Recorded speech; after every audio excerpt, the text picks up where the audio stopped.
G'day YouTube, my name's Lance and welcome to Bundy Bear's Shed. Well, what a week. The weather report. Well, look, we had 5 millimetres of rain while we were away over the weekend, and 5 mils. It's starting to green things up a bit. It's nowhere near enough. We just need way more. But anyway, that's how it goes. You can't complain about a little bit of rain, and it's been quite humid, but this last weekend we travelled away and look, we done a few jobs and then we had a heap of fun. We packed up the tractor and headed off, and nephew Phil, we went to his funeral on Friday, so we decided that we'd, rather than go over there then come back over and load the tractor then go back across 150 kilometres across to join the road again, that on Friday when we went to Phil's funeral we had the tractor on the back and on the trailer. So we went and paid our respects to Phil and went back to the wake, had a quick beer and a quick chat with Rallies, but we got going as soon as we felt it was reasonable to do so, and without being rude.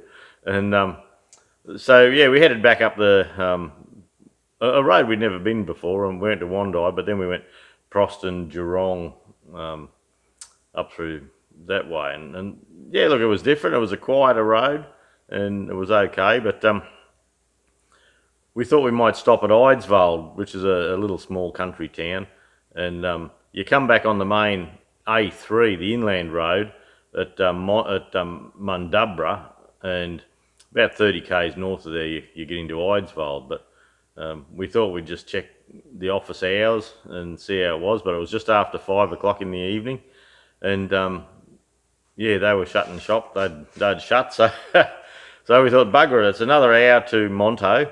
And so we rang through to the Monto Caravan Park because they said that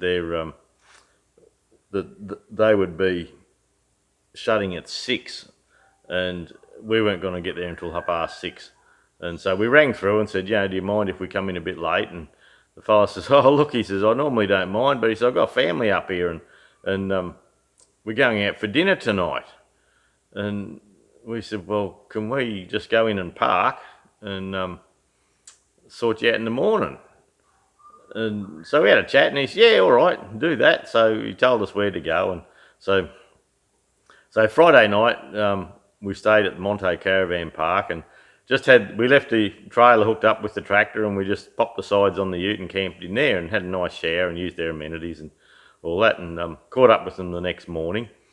And I was trying to get onto my mate Davey Rocket, and he was at the Mungungo Hotel where we were starting the tractor trek, and we didn't go there. It was only 20 k's out of Monto, but we didn't go there because we thought, well, after travelling for the whole day, and we didn't know what amenities were there, and we thought, well, fair enough, when you go to the pub you can have a few beers and buy a meal and things like that, but perhaps they got to lock it overnight and you can't use the amenities. But Dave tried to ring us and tell us that they had good amenities there, but there's just no phone reception out there.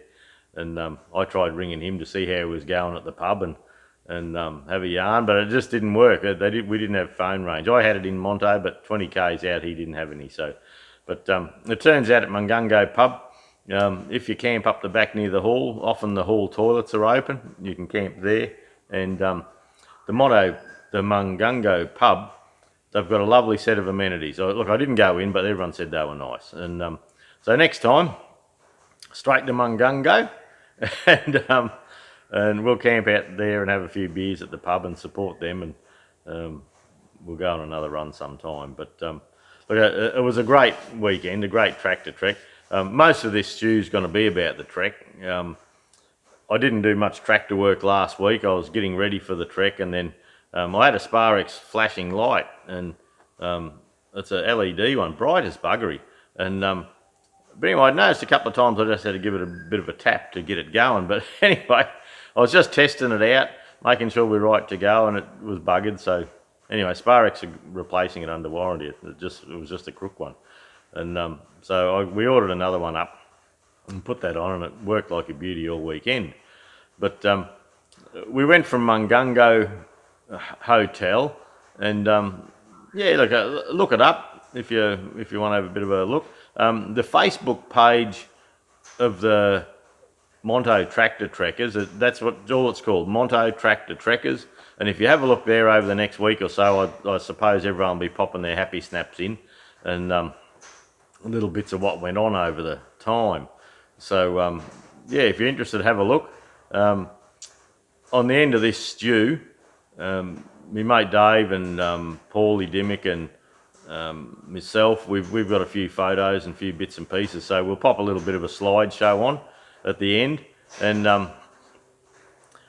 but yeah, look, we went along down this steep range, and young Nicole that works for us, it was her first tractor trek, so she was being very steady and holding things up a little bit at the start. But look, towards the end of the day, with a bit of guidance from Dave and that, she was up with the bloody, she was racing. So yeah, we're sort of proud of Nicole. She did a good job. And yeah, towards the end of the weekend, she was just behind Dave and a bloke Indy behind her, and yeah, she was bloody getting in with the rest of them. So yeah, she learnt quickly and did a good job. And I'll have a talk to her when I get at work tomorrow, but I'm pretty sure she enjoyed herself overall. And yeah, we stopped at lunch at just out of Many Peaks, and then the Many Peaks Hotel. Well, it'd be bloody rude to go past a pub without stopping in and supporting it. So we all pulled up at the Many Peaks pub and snuck in for a quick beer, and then went off to another little town, Bullion, and we just drove. You sort of drive through the outskirts of that, and then I think our Greg, who was in the lead, is a bit clever because at the start, well, once you have a bit of a taste of a beer and and you've only got 20 k's to go for camp, well, yeah, everyone was getting keen to get at the trough, and so after Many Peaks Hotel, going through Bullion, there was some nice flat country. It was bitumen road, flat country, and everyone cracked it through there. And I had little Goldie, she was flat to the boards, and 25 kilometres an hour. My maximum speed for the weekend was 26.7 kilometres an hour. Average speed, like a lot of time, we got a little aeroplane going overhead now, but a lot of time we sort of poked along at around 20 kilometres an hour.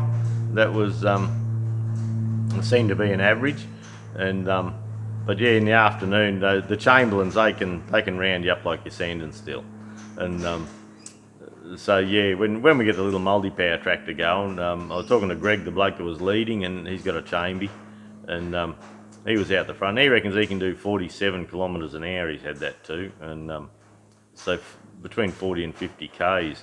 And look, on some of the straight roads, when you got to, especially if you're on your own or you're coming home from something, that speed would be great. So when we get the multi-power tractor going, I'm pretty sure it'll do 40 kilometres an hour.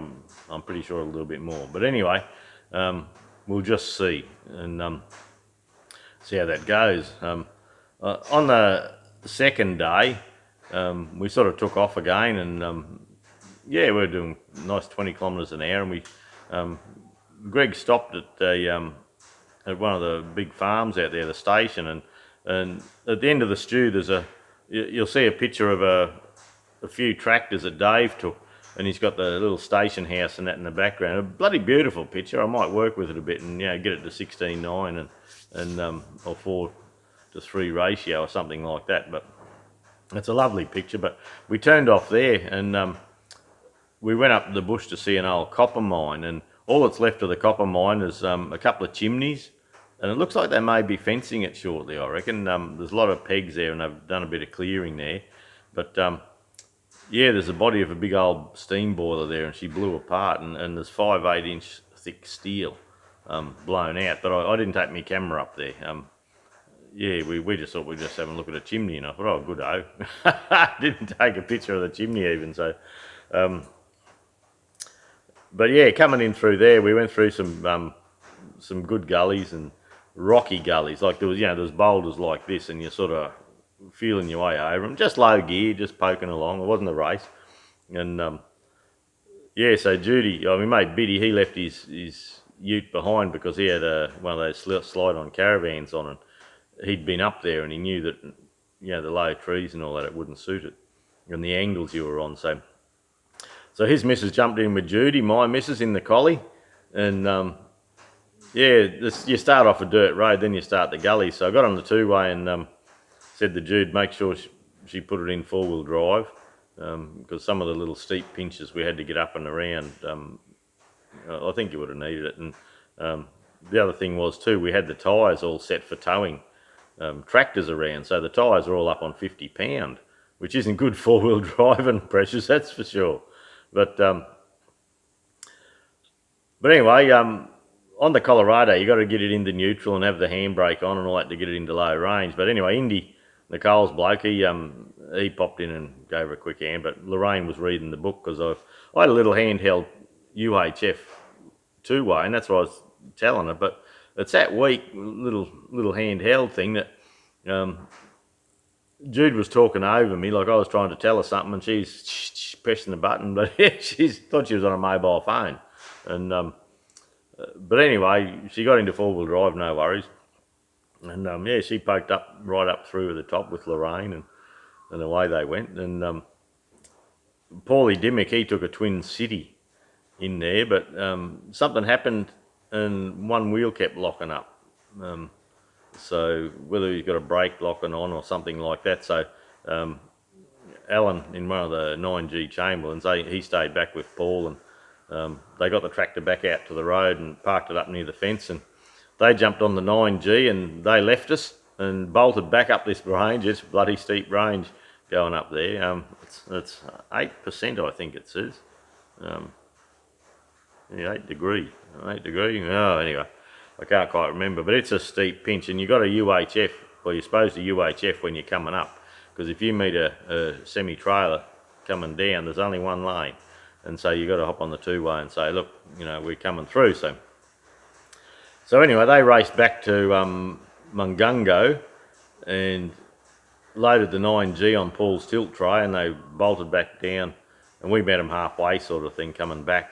And they put the moline on the truck on the tilt tray, and they went down Blackman's Gap, which if you've ever been down Blackman's Gap, it's a steep, bloody windy road, 100 metres down this side, and one track.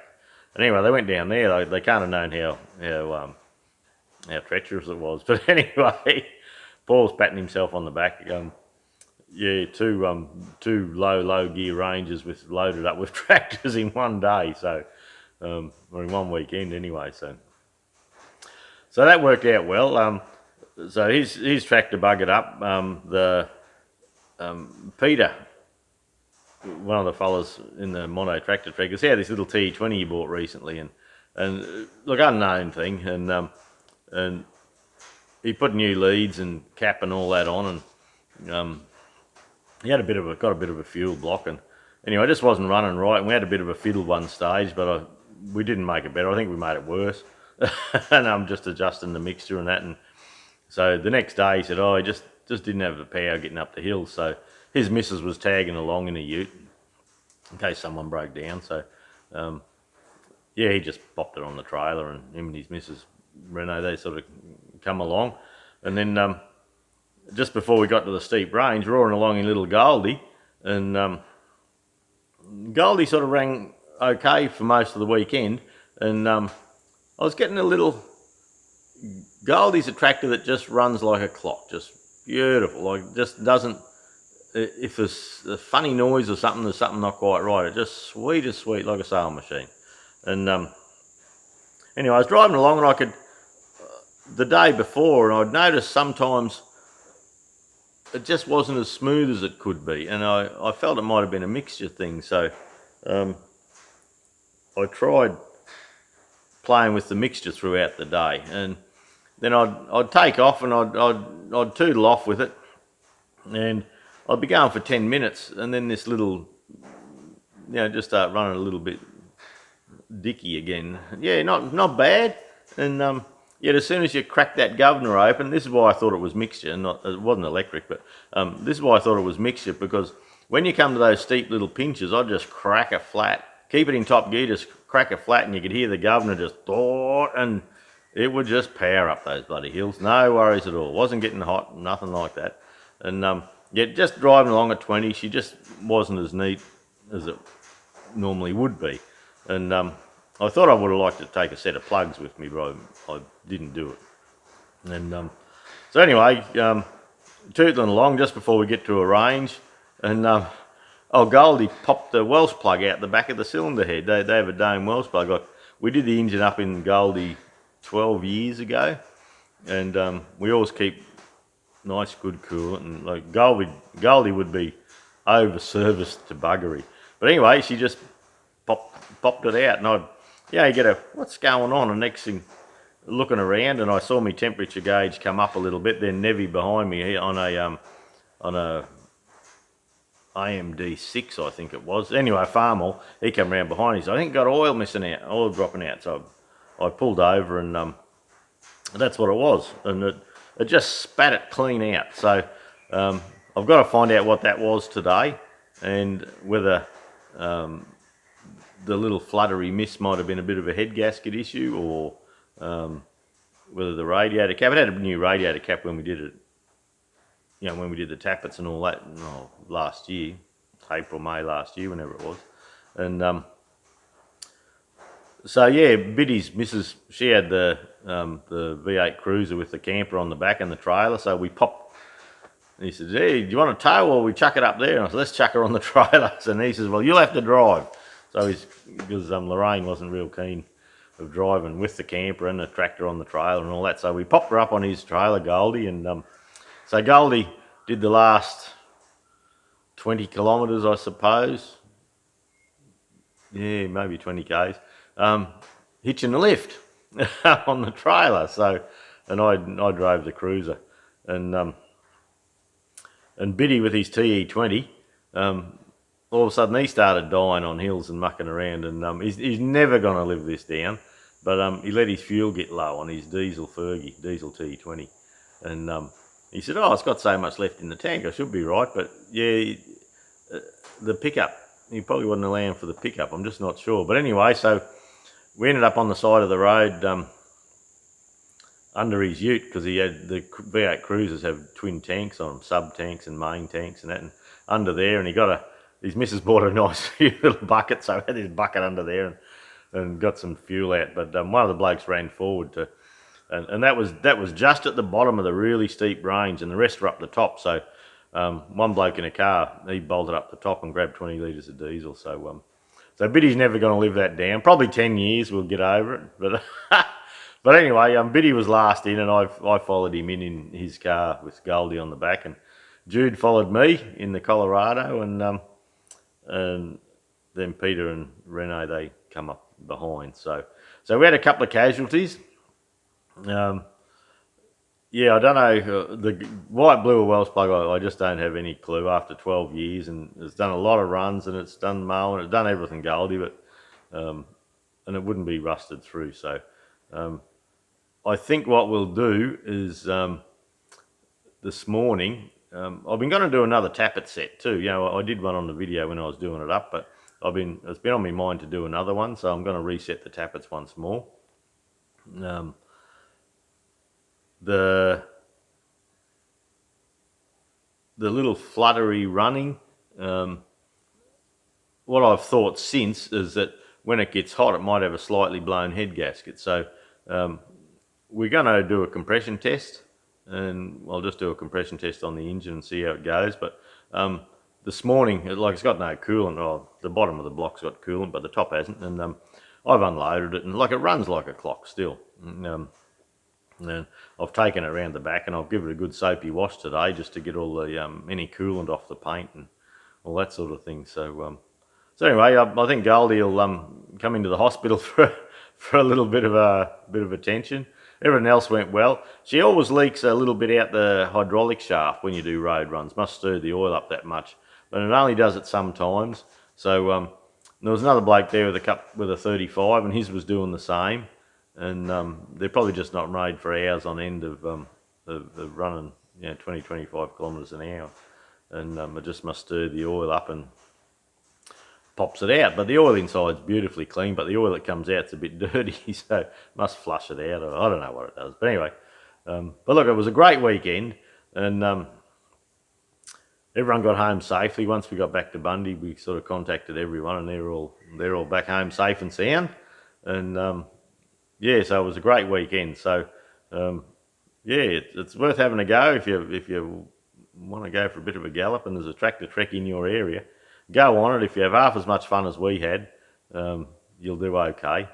And it's good to have a fast tractor, but when you're in a group, probably 20 kilometres an hour was about our normal speed. Everyone could be comfortable on 20 without revving the ring off their tractors, sort of thing. But I built a safety margin into Goldie, so I can do about 23, 25 kilometres an hour, and we're not flat. So anyway, it's a good thing. I pumped my tyres up a little bit more, thinking, just get a bit of rolling radius, a bit more road speed, don't hold people up. In hindsight, that was too high. I'm going to drop a bit out because it was a bit jarry. We went through dirt roads and cattle grids and corrugated dirt roads and things like that. So, and yeah, I do need to let my tyres down a bit.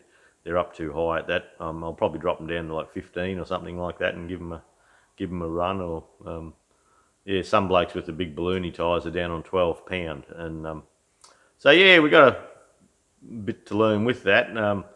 It's fine for what we do. We do our coffee runs and our runs around town here and our runs to shows and our runs all over the countryside here, and that's okay. But on the rough stuff, you need to drop your tyres, and especially going through those gullies and the creek crossings and things like that. I was jarring a bit where if I had my tyres lower, I would have cushioned it better. So anyway, look, that's it for this week. Thanks for watching. Thanks for all the comments about nephew Phil. We can all move on now, and we'll have a bit of a slideshow. I took a little bit of footage and a bit of when we're out the pub ready to go, and any photos that anyone sent me, message me, Dave and Paulie Dimmick, and I'm going to pinch some photos off the Motto Tractor Trekkers site. Renee's taken some nice clear photos there just for a bit of a slideshow, and we'll go from there. So look, that's it this week. I haven't done anything much apart from go trekking.